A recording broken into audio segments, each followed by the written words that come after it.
La nouvelle a fait le tour du monde.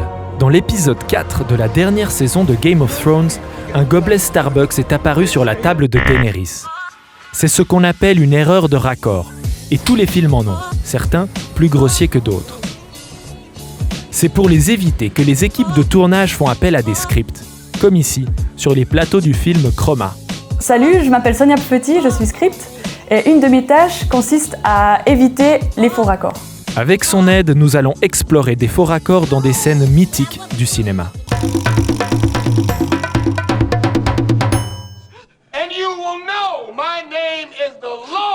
C'est la scène culte de Pulp Fiction. Samuel Jackson interprète une tirade biblique avec passion avant d'exécuter sa victime. Les deux tueurs à gages se font ensuite tirer dessus par un individu qui surgit des toilettes. Manque de chance ou intervention divine, il rate ses cibles et laisse un contour de balle sur le mur autour du duo.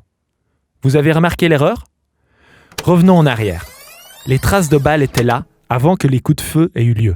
Dans cette scène, il y a visiblement, en effet, une erreur de continuité. La continuité dans un film, c'est l'enchaînement logique de l'histoire et du récit.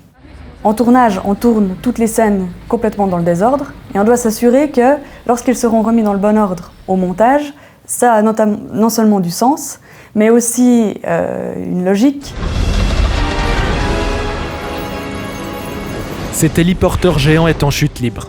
On peut voir dans le casque que l'altitude est de 15 000 pieds. Pourtant, quelques minutes plus tard, le tableau de bord à l'intérieur du vaisseau indique 18 000 pieds. Alors qu'il est censé avoir perdu de la hauteur. Là, en plus, c'est des effets spéciaux, donc c'est pas sur le tournage que ça a été fait. C'est possible que ces deux plans VFX aient été faits par des équipes différentes, même dans des pays différents, et qu'ils ne se soient pas coordonnés. Observez bien le visage de Leonardo DiCaprio dans cet échange. Il regarde son interlocuteur, mais lors du plan suivant, il a la tête tournée dans une autre direction. Ça, par exemple, c'est vraiment une erreur de continuité de mouvement. Ils ont fait un plan large, ils ont fait un plan plus serré, et le comédien n'a pas refait exactement au même moment les mêmes mouvements.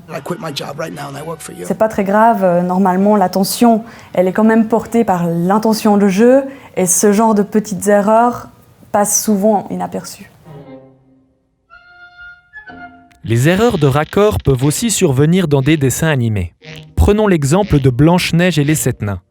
Lorsque les mineurs rentrent chez eux et découvrent la présence de la jeune femme, Simplet ferme la porte avec fracas. Lorsqu'ils ressortent effrayés, la porte est ouverte. Ça, c'est peut-être une erreur qui a été faite sciemment. Au moment où ils s'enfuient, les nains ont besoin d'avoir la porte ouverte, c'est mieux pour raconter l'histoire, et donc du coup, on décide de le dessiner comme ça, même si au préalable, on a vu la porte fermée. La continuité la plus importante, c'est la continuité de l'attention du spectateur. Et donc les faux raccords, c'est ce qui va faire sortir le spectateur du film. Et on est là pour éviter ça. Mais il y a certains faux raccords qui passent inaperçus parce que l'attention du spectateur est captée par autre chose. Après cette vidéo, ne passez pas trop de temps à chercher les erreurs. Ça, c'est le métier des scripts. Votre rôle à vous, c'est de vous laisser porter par l'histoire.